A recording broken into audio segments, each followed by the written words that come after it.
Witchlings.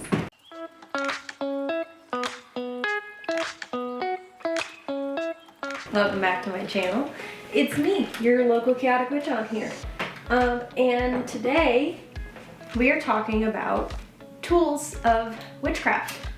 I'm very excited to get into this. I have a bunch of tools behind me to show you. I'm gonna start out with discussing some tools that I know a lot of witches use, and then I'm going to get more into tools that I in particular use a lot and what I use them for. I also have some book requests if you're interested in learning more about these tools. These tools are not necessary for you to be a witch, they are just to get you more acquainted with what tools some witches use in their practice, what tools I use in my practice. In any way, shape, or form, I'm making this video with the goal of helping you maybe discover something new that you could use in your practice, or something that makes you feel a little more creative or connected to your witchcraft. I think that a lot of these tools are used by a lot of people, and some tools are not used by a lot of people, and I'm gonna be going over both. And yeah, I'm excited to get into this. So starting off, we have, some basic things. Candles are a tool that I know, this candle smells good, that I know a lot of witches use. There are lots of different types of candles. This, for example, is a very large pillar candle, so is the one that I have lit behind me. I also have other candles that I use in here. This is like a nice little taper. I think tapers are bigger. I'm not sure what kind of candle this is. I also have some chime candles in here, which are the little small ones. There's definitely some herbs in the bottom of this jar because these are covered. I use candles a lot. I am a fire hazard. Some other examples of candles are ones like I have back here, pillars, which I typically use for my deities. Taper candles are big ones. I have some big boys that I can show you. These are very large taper candles that I use just mostly for aesthetic purposes. I haven't enchanted them yet, but I have them by my mirror in my little snake candle holders. Set that down. Some other examples of candles include like pre-made candles. These are by the Storm Witch. I haven't smelled them yet.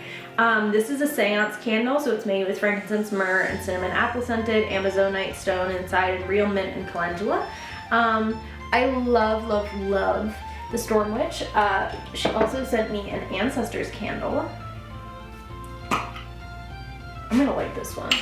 The goal is that Ancestors will not pop up while I light this candle. I have some few other candles from her on my altar, which include, a harvest candle and a cleansing candle. I like to use the cleansing candle a lot. I typically go to her for my pre-made candles because I just love her. I also have a pre-made candle for Diana that was sent to me by Cat and Cauldron, my mentor there. I love them. Thank you. So yeah, candles are something that, a lot of people use if you're really interested in learning about chaos. If you're interested in learning about candle magic, Madame Pamita's Book of Candle Magic. I have not read it yet. I've heard really good things about it. I'm definitely going to be doing a review on this, but some chapters include Candle Magic Starter Pack, Practical Candle Magic, Customizing Spell Candles, Planning Spells, Making Magic Candles, Special Magic of Figural Candles, Power in Numbers, Candle Spell Layouts, Candle Reading. It's just lovely. It really goes in depth with candle magic in a way that I have not had access to before, and that's why I love it.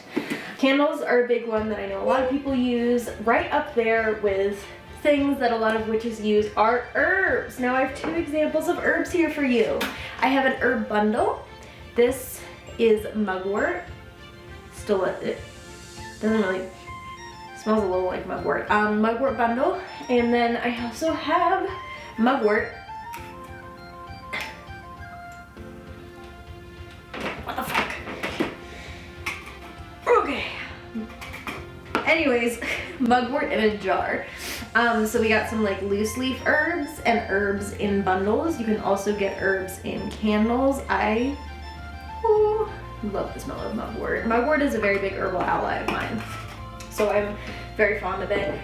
If you're interested in herbs and learning about herbs, I have a book for you. Plant Witchery by Juliet Diaz. This is one of the best plant magic books I have ever received. Has a full compendium of plants. Each plant information is like half or almost a full page. Definitely one of my favorites. Goes through essential properties, medicinal, magical, plant wisdom, and then throws in some spells and kind of baths in there. So if you're interested in herbs, plant witchery is for you. This does not go through herbalism. If you are looking into herbalism, I would recommend herbalism books. That is a nice go-to. I know there's some really good herbalism books on the market right now. I do not have any of them. Continuing onward, right up next to kind of candles, herbs, we have tarot cards or divinatory tools. Tarot cards are my preferred method of divination. This is the Flux Arcana deck. I got it recently. I don't know if you can see, but there's like a pile of tarot cards over in this corner. I have like, hold on, 1, 2, 3, 4, 5, 6, 7, 8, 9, 10, 11, 12, 13, 14 tarot decks. And I keep getting new ones. Why? Because I can. Big old yes to tarot if you're interested. Magical Tarot is a book that I recommend, as well as Holistic Tarot, which is a little bit hefty. It's hefty, but this really goes in depth for kind of creating spell work and rituals according to the tarot. And yeah, we're actually reading this for our book club in Patreon. If you're interested, there I think are a couple Patreon book club slots left. You can also have access to the book club if you get higher tiers. If more people are interested in joining the book club, let me know. I will definitely get up on that and add some more to it. Anyways, so these are a few books to help you in that realm. Another very typical tool that I see a lot of people use is a Book of Shadows. My Book of Shadows is over there. I do not feel like getting up to get it. Book of Shadows is where you would write all your spells, ingredients, etc. That's my paper Book of Shadows. I also have an online Book of Shadows. And by online, I mean it is in a Word document on my computer. Book of Shadows is a big one. I see a lot of witches use incense. This is some incense that was also sent to me by handcrafted and empowered by the Witches of Cat and Cauldron.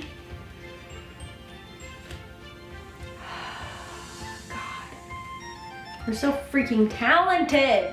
They host classes, by the way. I'm actually going to be doing a video on my experience taking a 13-month course with them.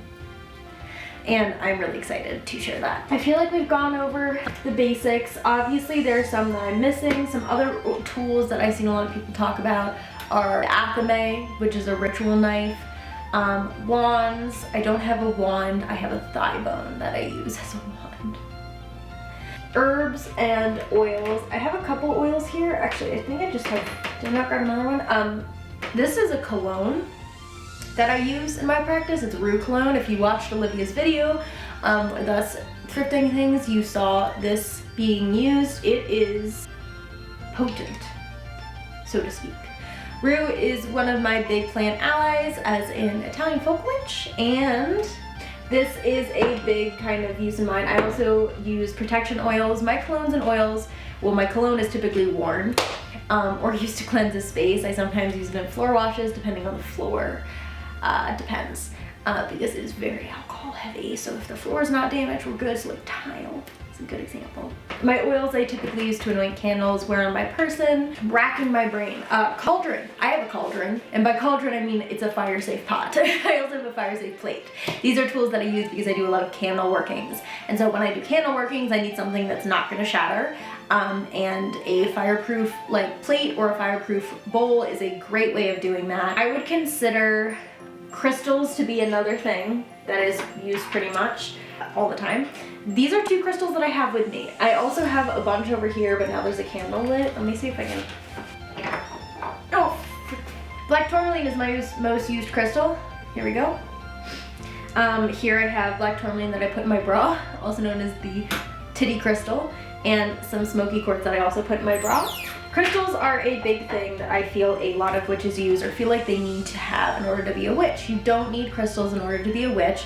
You don't need any of these tools in order to be a witch. This is just to get you more acquainted with some of the tools that some witches use in their practice and let you know what it is. None of this is necessary to be a witch, by the way. Okay, so we're gonna get into more stuff that I use in my particular practice. If you're a folk witch like me, you use or may use spells, blessings, prayers. This is my go-to book for this. I obviously say a lot of novenas as an Italian folk practitioner or Italian-American folk practitioner.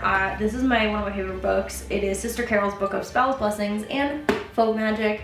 When you go in, it's got everything from house blessings to St. Anthony prayers to new baby blessings. Hail Mary is in here, the Holy Mother's in here. We got Our Lady of Lourdes Get Well blessing, a 3-day success spell. It is just wonderful as a folk practitioner. It's one of my favorite books. I carry it with me a lot. I think there's a St. Joseph real estate spell in here. There's an ancestor blessing, candle lighting, real estate spell, yeah. So I definitely recommend this if you're looking to start incorporating prayer into your practice. This gives you some great examples and also kind of helps you look and see what certain prayers may be used in certain spells. For me, my most used prayer is the Hail Mary. Mary and Diana to me are one and the same deity, or two sides of the same coin because of syncretization and assimilation, forced assimilation by the Catholic Church. I will get more into that another time. If you want a video on that, my opinion on that, I will gladly make a video. I've spoken about it on Instagram very briefly. But I use the Hail Mary in the shower to cleanse. I use the Hail Mary to bless things, 3 Hail Marys, 6 Hail Marys, 9 Hail Marys, a certain number of 3 in order to cleanse, bless, make blessed water, all these other things. Another thing that I have that a lot of people may not use, but I use holy water. This was sent to me by my friend Owen from Ireland. I believe it was a Well of Mary that it was taken from, and yeah, this is holy water. As a folk practitioner, this is something I use a lot. But not everyone is going to use holy water, and that is a-okay. You don't have to use holy water. You can literally make blessed water, moon water, sun water, etc. But holy water is something I use frequently. And if you're interested in what I use holy water for, typically protections, cleansing. You can mix it or put it on a candle. You can use it to mark 4 corners of your home for protection. Holy water is very traditional in the way that it is holy. If you, like me, are a folk practitioner, you may use holy water in your practice. You may not, that's okay. You can use it to draw sigils on my windows and doors and keep out negative entities. Most people would say demons, but most of the time they're not demons. They're just pesky little parasitic boys. A few more things that I use in my practice. Bells. I have a lot of bells all over. This is one that I got at Goodwill. I really love this bell. It's very nice. I use this to cleanse a space before casting spells or just to cleanse the space in general. Bells are something that I really enjoy, that I have a lot of. We have sleigh bells upstairs on the door. Is that my cat? Gato? What's my cat doing down here? Hold on. Cat cameo. This is Gato. Gato is cat in Spanish, Portuguese, Italian, so many languages. Say hi. Are you gonna keep yelling? It's probably gonna keep yelling. Anyways, that's my cat. I also call him Tito because we started calling him Gatito. He's a multifaceted primordial being. What? Anyways, bells are a big part of my practice. Sound cleansing, cleansing to call something in, cleansing to get rid of something. All depends on your intention with bells. A few other things I use in my practice, I use porcupine quills. These are African porcupine quills. I use them to carve my candles. They have really great protective qualities when used for that. So I typically use protective candle carving or just any candle because they're easy to use and I love them. Not a lot of people I know use porcupine quills, but finding a thing in nature and a use of animal parts that will help you in your practice is great. Speaking of that, I also use goat horns in my practice. These I typically will use, like I use deer antlers, because I use deer antlers as well to set up a space to call in particular deities. Goat horns and deer antlers both have heavy associations with Diana, so these are typically used when I am doing workings with her. 2 goat horns and three deer antlers. Yes. But horns are something that I very much enjoy. I feel very connected to because of my deities I work with. I use a lot of animal parts, and speaking of animal parts, I also have my familiar. This is a skull, red fox skull to be specific. I have a lot of things that are related to the red fox because the red fox is my familiar. What does that mean? It means that it is a spirit who walks with me, protects me, helps me in all different areas of life. A lot of people say, well, how do I find my familiar? You don't, it comes to you. For me, the fox was showing up in physical form as a messenger. Seeing 3 foxes meant a warning, seeing 1 fox meant that I was on a good path.